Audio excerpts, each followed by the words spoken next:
Olá, meu nome é Denise. Hoje eu estou aqui com a professora Sandra, da rede da prefeitura. Olá, Sandra, tudo bem com você? Tudo bom, Denise? Sandra, me fala um pouquinho sobre você. Bom, eu sou professora há 23 anos, dou aula na SEI, Educação Infantil, e dou aula em EMF e no ensino do quarto ano, na escola José Hermínio, e também dei 8 anos aulas no estado como professora de artes. Sei. Sandra, como que é trabalhar na creche hoje? Atualmente, trabalhar na creche, depois que passou da assistência social para a educação, ela teve uma ampliação, um olhar melhor, né, e maior também para a criança. Da assistente social para a educação teve um boom, na verdade, foi uma melhora muito grande, porque a criança passou a ser enxergada como não só um ser que precisa de cuidado, mas como um ser que precisa também da área da educação, de melhorar os estímulos, não só o cuidar. Então, atualmente, com a Secretaria da Educação, não é só o cuidar, é o cuidar e o educar. Então, isso atualmente melhorou muito. Melhorou? Tem algo que você gostaria que, se você pudesse mudar? Olha, a quantidade de criança por sala. Na educação infantil é muito difícil. Nós temos na SEI, né, que a maioria se refere à creche, mas o nome correto é SEI. A quantidade de criança por professor ainda é muito alta. Então, acredito que com um número reduzido daria para ter um trabalho melhor. Quantas crianças seria hoje? Dependendo do agrupamento, né? Em SEI nós temos berçário 1 com 7 alunos, berçário 2 com 9 alunos, mini grupo 2, que são 12 alunos para cada professor. Aliás, mini grupo 1, 12 alunos, e mini grupo 2, que são 24 crianças por professor. 24? Sim. Nossa, bastante criança, né? Muita criança. E a professora sozinha?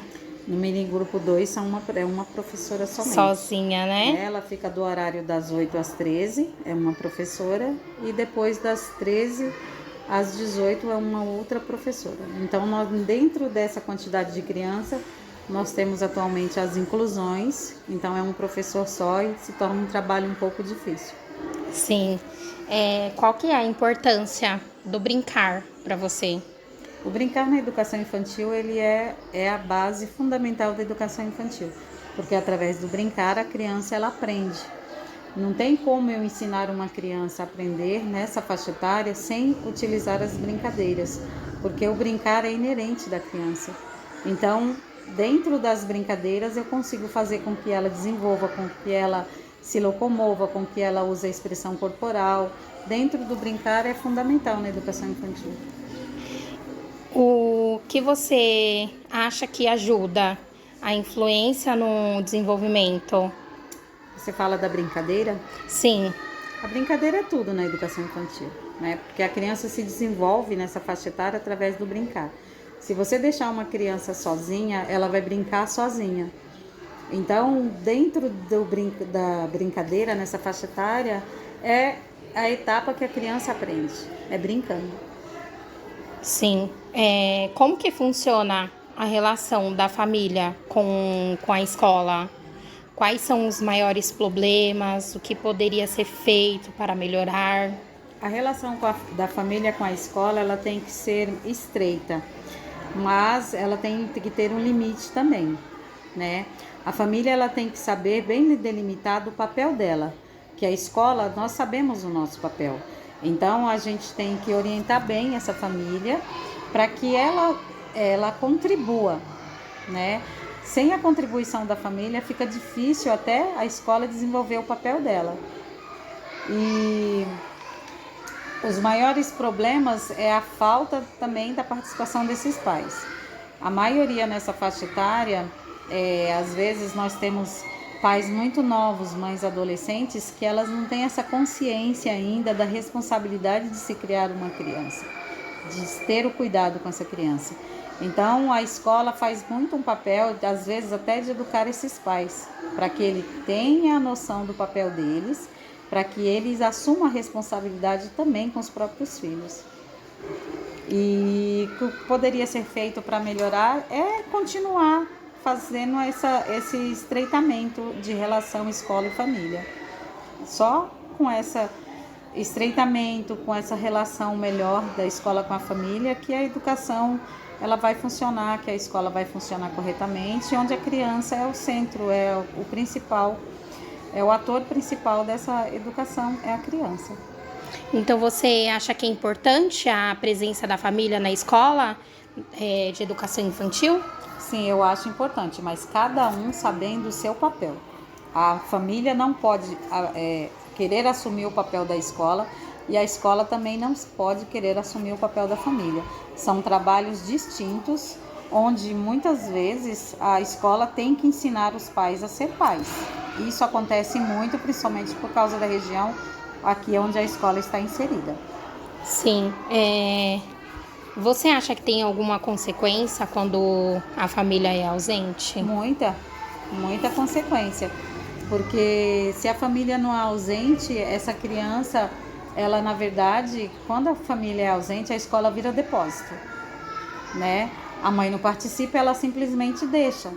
Então, se a família não participa, ela não sabe o que acontece, ela não tem noção do desenvolvimento, ela não sabe o que acontece com essa criança diariamente. A escola ela não pode ser vista como um depósito, ela tem que ser vista como uma escola.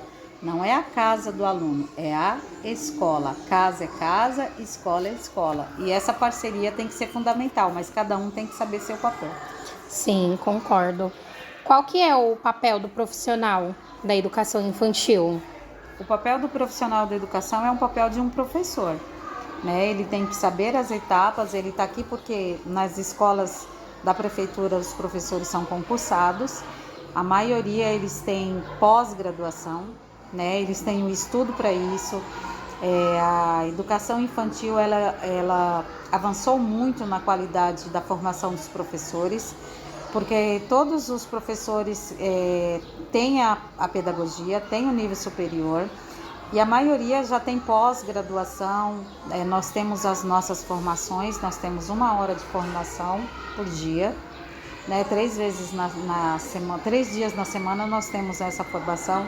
Então os professores eles são muito informados, eles são bem formados também. Sim, essa formação ela então dá um total de 3 horas na semana? Na semana nós temos 3 horas, que é o horário que nós chegamos no período da manhã ou o horário do final da tarde no período da tarde. É 1 hora de formação que é chamado PEA. E essa formação seria com um diretor, um coordenador presente? Sim, também?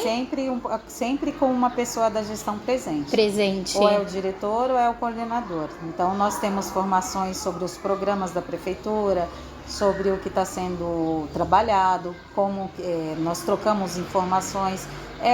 São 3 horas formativas. 3 né? horas. Junto a programas, ultimamente esse ano nessa escola nós estamos trabalhando muito, nós estamos com um projeto sobre educação antirracista, inclusive que são os livros disponibilizados na prefeitura, que está dentro do currículo da cidade. Sim, legal. Quais são os obstáculos atuais de hoje? Olha, para essa formação, a que ocorre na escola, ela não há obstáculo, ela ocorre em 3 dias. Agora, quando o professor tem que se formar fora, né, já fica mais difícil. Então, a prefeitura ela disponibiliza vários cursos, só que assim, quem acumula dificilmente tem a oportunidade de fazer. E são cursos excelentes para formação.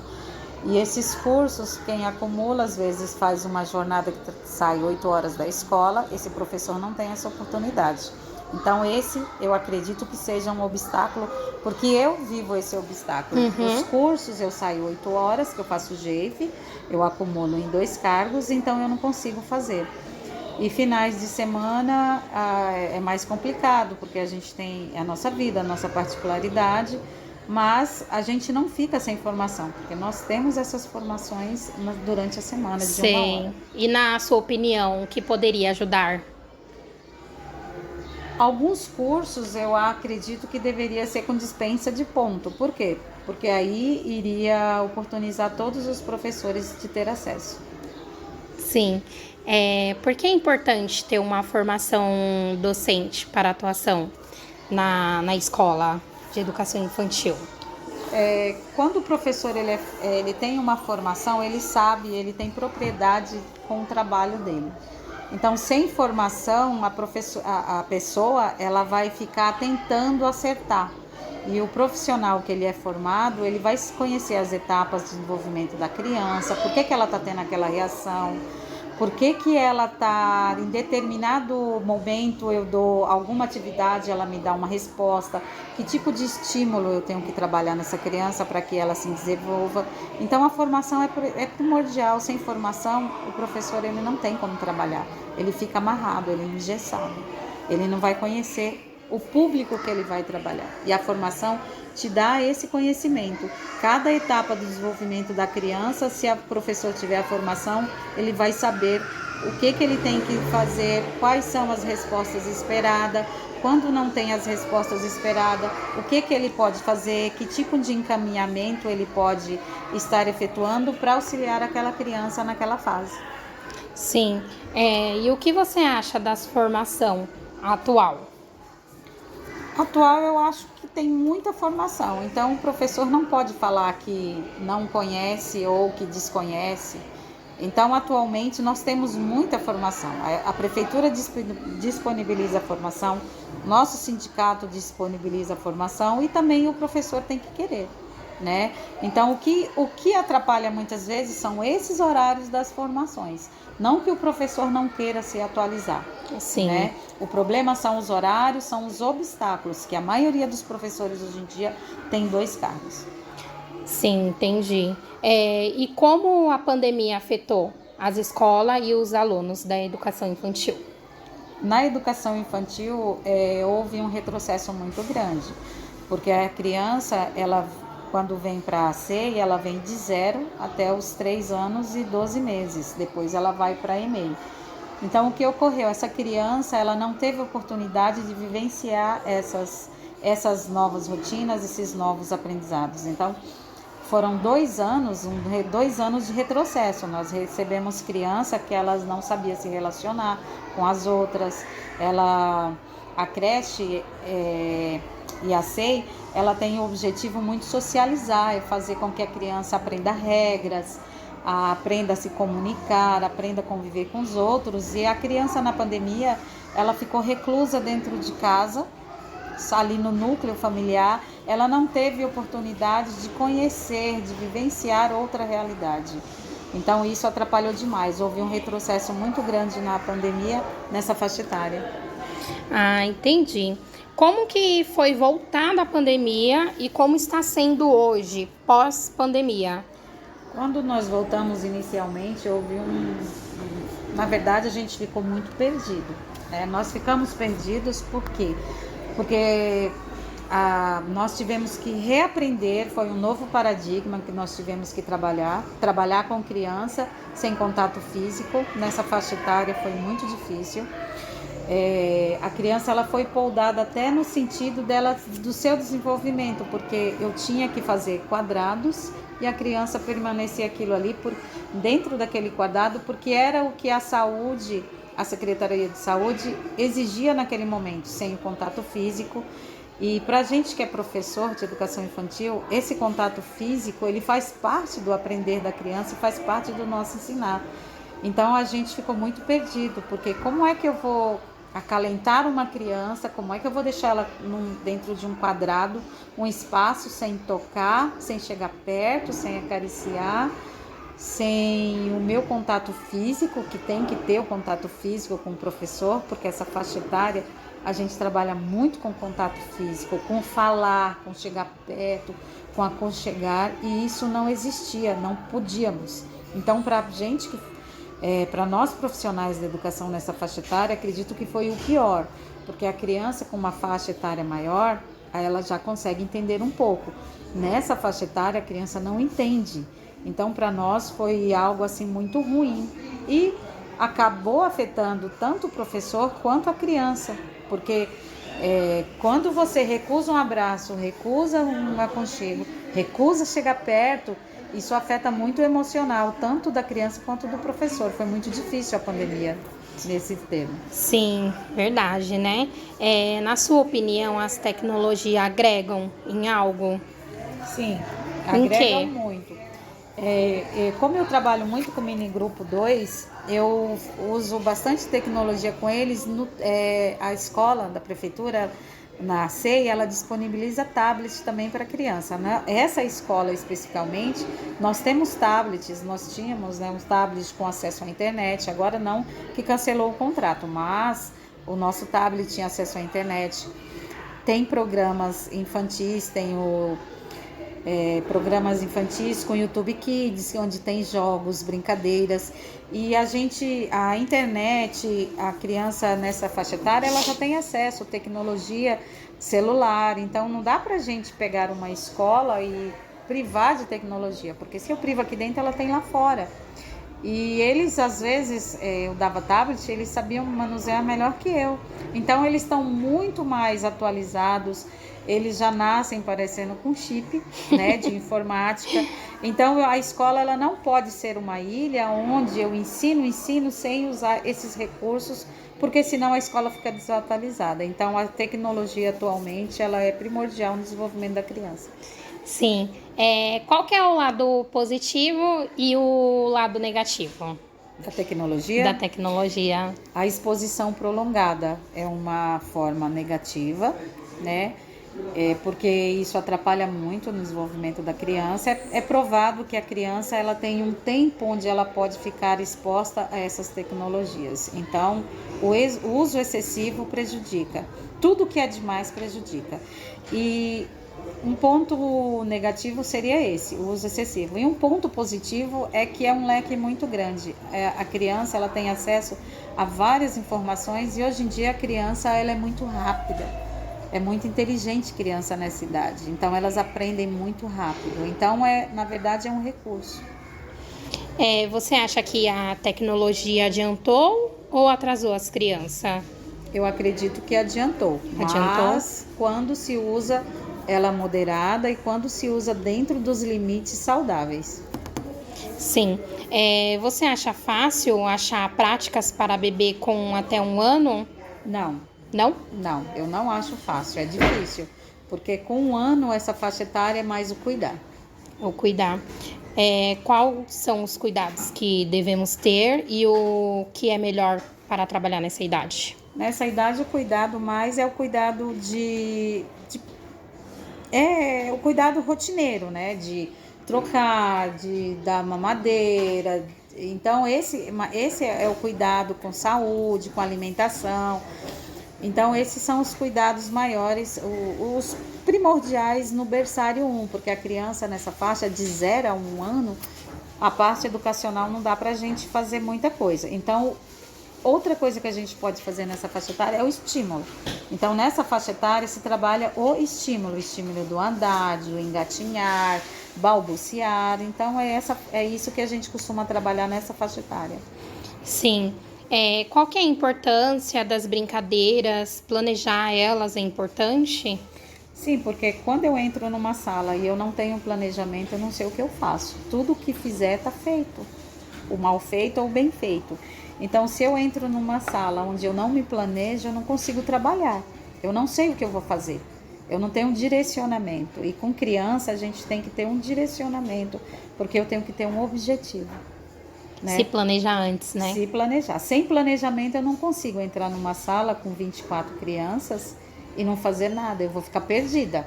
Né? E a criança também, ela não vai desenvolver uma rotina, ela não vai ter hábitos de higiene, porque eu não sei o que eu vou fazer. Então, todo professor, ele tem que se planejar, ele tem que conhecer a turma que ele tem que fazer um planejamento, ele tem que ter uma carta de intenção que nós fazemos na escola. Todo início do ano, nós fazemos uma carta de intenção para o primeiro semestre.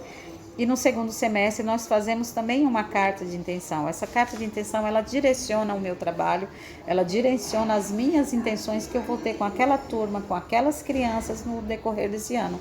E ela é flexível. Às vezes eu programo uma intenção para um ano, mas eu tenho uma turma que ela pode oportunizar de eu ter uma outra intenção conforme eu vou conhecendo. Então, nós temos essa carta de intenção, nós temos o planejamento diário, nós temos o planejamento anual, que é discutido. Então, sem planejamento não se tem trabalho. Sim. E o que pode agregar? O planejamento? Sim. O planejamento, ele agrega tudo. São os meus objetivos, o que eu espero, as minhas estratégias. Tudo isso aí está dentro do planejamento. Sem esse planejamento, como eu falei, não há como desenvolver um trabalho correto. Sei. Como que é trabalhar com as crianças do primeiro até o segundo ano de vida? Do primeiro, tem suas especificidades, né? No primeiro até o segundo ano de vida, a criança ela está numa etapa diferente da criança que está no mini grupo 2, que já é do 3 anos, que já são de 3 anos, né? Então, no primeiro ano, essas crianças, os bebês que a gente fala, que são os menores do berçário, a gente vai trabalhar muito o estímulo, né? É o estímulo, é a fala, é o movimento. E então, até os 2 anos é trabalhado muito isso aí, o visual, o tátil, porque eles são muito curiosos. Então, é esse tipo de trabalho que a gente costuma trabalhar. É a estimulação, na verdade, a socialização, para ele aprender a conviver com os outros. E quais seria a maior dificuldades? O número de crianças. O número de crianças? Sim, são muitas crianças. Então não dá para fazer um trabalho, e às vezes você tem que fazer um trabalho individualizado e não dá para contemplar uma criança só. Então você acaba perdendo muita coisa, algo que você poderia trabalhar melhor, mas devido a esse grande número de criança, acaba sendo feito, não é que não é feito, mas acaba sendo feito de uma forma onde eu poderia, se eu tivesse com um número menor, ser melhor. Sim. E o que você aprendeu com elas? Tudo. Tudo? Tudo. A criança, ela te ensina tudo. Você observar uma criança, você vai conhecer, tudo que você aprendeu no livro, você vai aprender na prática. Então, Piaget, é muito importante que o professor aprenda Piaget, que estude Piaget, porque Piaget, ele te dá essas etapas do desenvolvimento. Então, tudo que você, quando faz uma faculdade, que você está estudando, que você aprende o teórico com Piaget, na escola você vai ver o que ele fala, você vai ver na prática. Então, é muito mais interessante. Sim. E o que elas levam de você das práticas? Exigir mais atenção?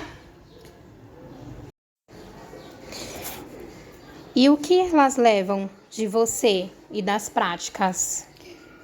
Elas levam conhecimentos e aprendizagem para o futuro, porque tudo que uma criança, quando ela aprende, quando ela é estimulada, isso vai gerar ganho no futuro. Então, uma criança, você pode verificar, uma criança, quando ela é estimulada, quando ela é enxergada, quando ela tem uma vivência maior com as outras, que ela sabe se socializar, que ela sabe brincar, que ela conhece regras, tudo isso aí ela vai levar para a vida dela.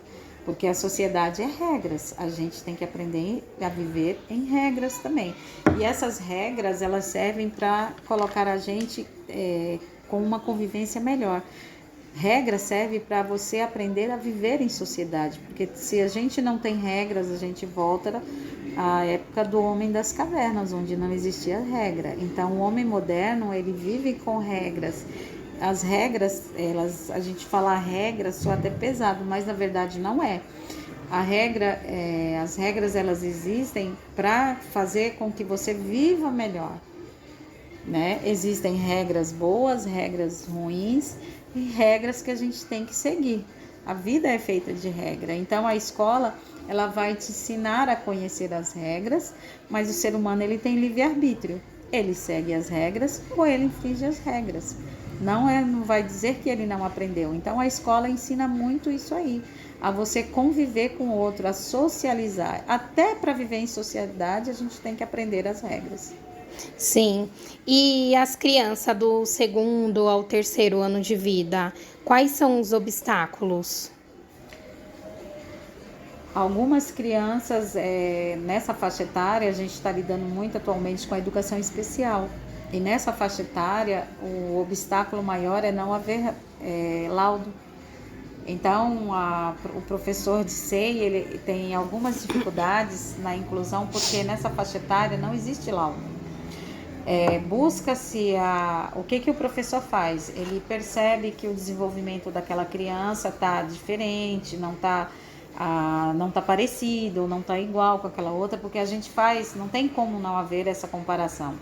Porque a gente estuda para saber que naquela faixa etária a criança tem que estar em desenvolvimento, tem que já ter adquirido tal conhecimento, tem que estar em desenvolvendo tal etapa, tal coisas, tal movimento, tal resposta, tal estímulo.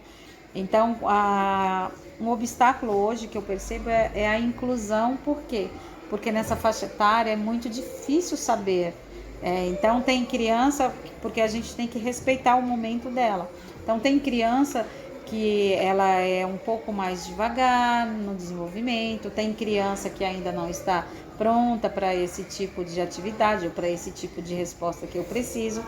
E a criança de inclusão, a gente tem muita dificuldade porque você percebe que a criança ela não está acompanhando, mas a gente não tem como saber, porque não é nossa formação, se ela necessita de um cuidado especial ou se faz parte dela mesmo.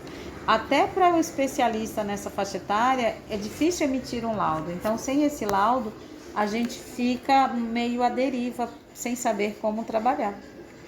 Sim, e quais são os objetivos? Tem alguma diferença nas crianças de 1 a 2 anos, de 2 anos a 3 anos? Sim, tem muita diferença. A criança de 1 ano a 2, ela tem que ter determinados movimentos, determinados comportamentos. A de 3 a 4 anos, ela tem que ter determinadas respostas, determinados estímulos.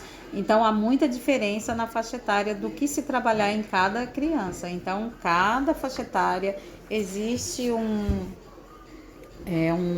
uma resposta, existe um estímulo determinado para que essa criança te dê a resposta adequada ou a resposta esperada ou dentro do que é esperado.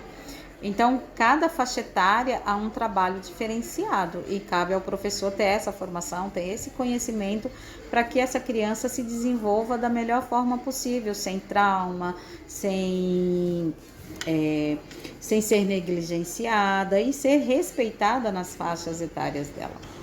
Sim, e como podemos trabalhar com elas?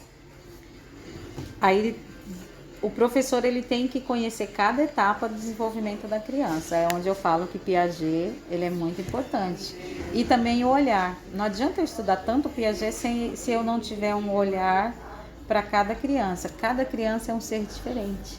Então, se eu não observar isso aí, se eu não tiver esse olhar e essa sensibilidade para diferenciar que uma hoje está de um jeito, amanhã ela está de outro, que a outra está assim, que a outra hoje quer mais carinho, que a outra não, hoje ela está mais independente, então esse professor vai ter muito trabalho, ele vai ter, na verdade, um professor que ele não enxerga, que ele não observa o seu aluno, ele vai ser um mau professor e ele pode até prejudicar esse desenvolvimento dessa criança, porque criança nessa faixa etária é olhar, é observar, é cuidar, é estimular, é tudo isso aí. Criança nessa faixa etária é a melhor faixa que tem, é onde ela está se descobrindo e eu que passei por isso aí, por essa etapa, eu não me recordo, então é onde eu também estou vendo que eu também passei por isso.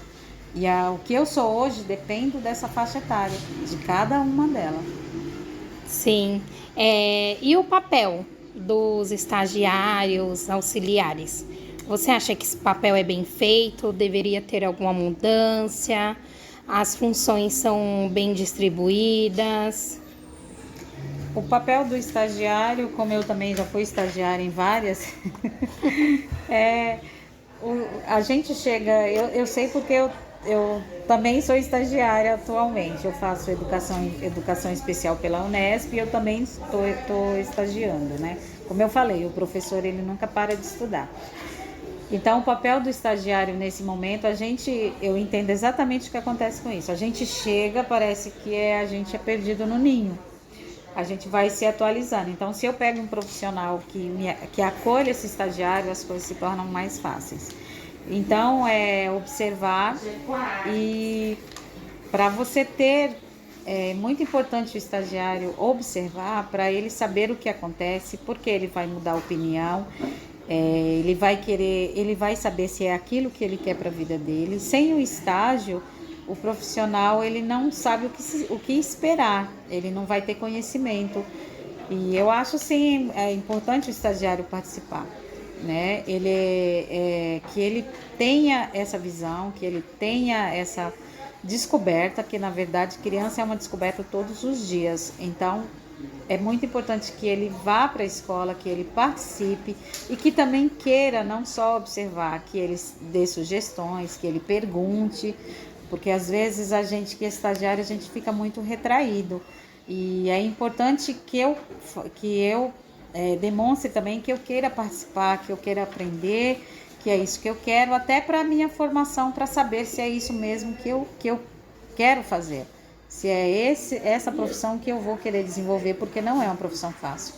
Ao contrário, ela é muito difícil. Sim, e você acha que o estagiário, ele sai com conhecimentos, algo importante? Sim, a partir da hora que ele vai fazer o estágio, que ele passa a observar, que ele passa a interagir, que ele passa a ver como as coisas são, na verdade, ele adquire novos conhecimentos e ele vai ver como que é a realidade, como que ocorre, o que ele vai ter para frente, como que o estagiário, ele vendo como um professor trabalha, ele pode pensar, eu vou fazer assim, eu vou fazer diferente, ou eu vou fazer desse jeito com alguma coisa diferente, algo diferenciado. Essa observação do estagiário ela é muito importante, porque ele está vendo na prática e através dessa prática que ele está vendo, ele pode desenvolver o trabalho dele futuramente.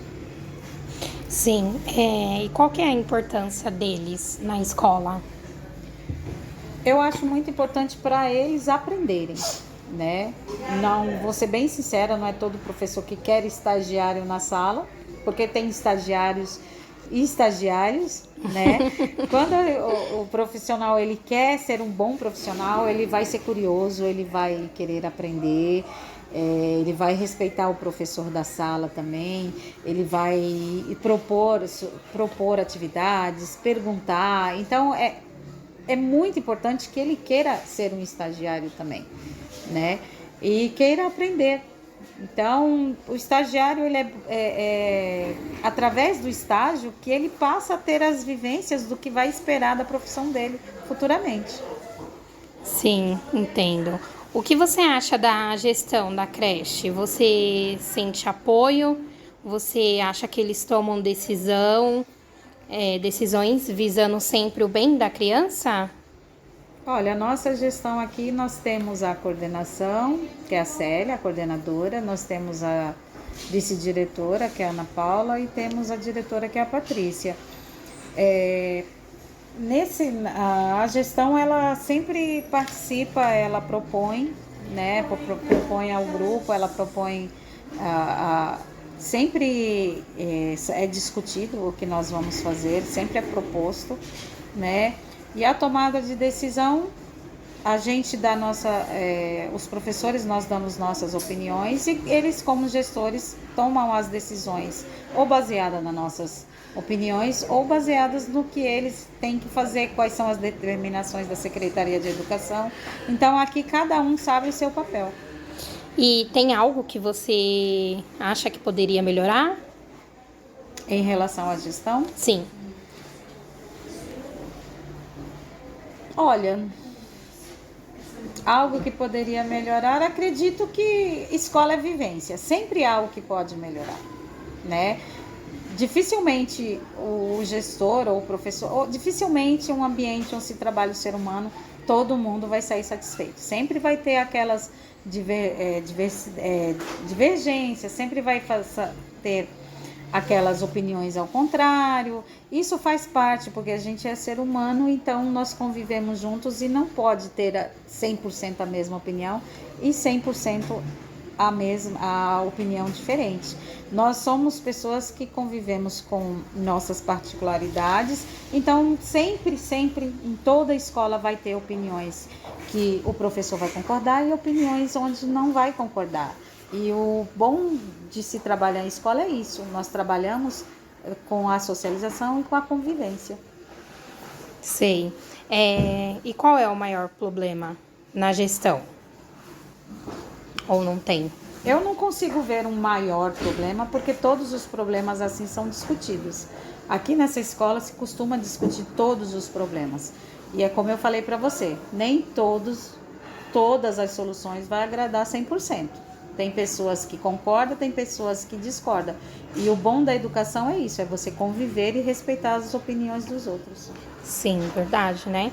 As crianças conhecem e se sentem bem com a coordenação e direção? Sim, aqui no SEI, a gestão, uma coisa positiva da gestão e coordenação é que elas conhecem as crianças pelos nomes, elas sabem quem é quem. As dificuldades, a família, as especificidades de cada criança. Então, na educação infantil ainda tem essa coisa assim de mais do cuidar. Então, a maioria das crianças aqui, elas conhecem quase todas pelos nomes, conhece as famílias, conhece a situação familiar, então isso é muito bom. Importante, né? Uhum. E qual dica você daria para os futuros profissionais que irão trabalhar na área da pedagogia? A dica que eu dou é assim, não ouçam muito o que você ouve aí fora. Quando você entra numa sala de aula, a sala de aula vai ser sua. Então, a dica que eu dou é assim, estudem bastante, se atualizem bastante, porque quando você entrar numa sala, porque você vai ser professor, tanto de educação, independente se é da educação infantil, se é de SEI, se é de EMEI, se é de EMF, você é um professor. E quando você entra numa sala de aula, você tem que saber que você é o professor, não se achar que você é melhor que o aluno, não, você é o professor. Então você tem que ter ciência de que o aluno ele vai se espelhar em você. Então é importante as minhas ações, é importante como eu me dirijo a essa criança, a todas as faixas etárias, é importante como eu me coloco, é importante como ele vai me ver. Então o professor que está se formando agora, ele tem que entender isso, que você vai ser um referencial para aquele aluno, para aquela criança, até para a família você é um referencial. Então se você for um mau professor, tudo que você fizer vai refletir negativamente. Então, se você é um bom professor, se você gosta da sua profissão, tudo vai se refletir bom para aquela família, para aquela criança, e você vai ser a referência de vida dela, né? Por isso que a gente fala, nós temos exemplos bons e exemplos ruins. E o professor para a criança, ele é um referencial sempre bom. Dificilmente uma criança vai falar: aquele professor me marcou negativamente, principalmente na educação infantil. Eu lembro das minhas professoras da educação infantil com muito carinho, é tanto que eu quis ser professora por causa de uma professora. Então, essa referência você vai ser. E é bom que o professor, para quem está iniciando, tenha essa consciência de que referência você quer ser, que formação você quer ter, que professor você quer ter. Então é isso, esse é o recado para quem está se formando. E não acredita tanto no que você ouve por fora. Todas as profissões têm seu lado bom, tem seu lado ruim. E eu ainda com 25 anos de professor, eu vou enxergar sempre a parte boa. A parte boa, né? Uhum. Você gosta do trabalho que tem entregado até agora? Qual foram suas dificuldades? Eu gosto. Né? Ultimamente eu estou afastada da sala por questões de voz, isso é um lado ruim do professor, a gente fala muito, mas eu gosto, eu vejo que eu tenho alunos hoje, inclusive você que foi minha aluna hoje quer ser professor, então Sim. Isso para mim é um motivo de orgulho muito bom, porque eu acho que eu te passei algo bom. Sim, nossa, foi muito gratificante chegar aqui e encontrar você, depois de tanto tempo. Né? Então é o que eu falo. Então você é um referencial, você é meu exemplo. Eu fiquei muito feliz. Né? Até falei para todo mundo aqui, é minha aluna, é minha aluna. Então a gente tem o orgulho quando você vê o resultado, um pouquinho do que você fez. Então isso é a parte boa do professor. Isso é a gratificação que a gente tem. Sim. É o reconhecimento. Que legal, né? Você se sente bem podendo passar um pouco da sua experiência? Sim, eu não saberia fazer outra profissão. Eu não queria outra profissão, né? Por mais que hoje em dia é difícil ser professor e a gente sabe que não é fácil, eu não me vejo em outra profissão, eu não me vejo fazendo outro trabalho, porque foi para isso que eu estudei, foi isso que eu quis, foi isso que eu me preparei. Eu não saberia desenvolver outra coisa a não ser A professor. não ser ser professor, né? Ai, que legal. Eu queria agradecer você pela essa conversa bacana que a gente teve, tá? Muito obrigado, professora Sandra. Então a gente vai ficando por aqui, tá? Tá ótimo e boa sorte para você. Obrigado.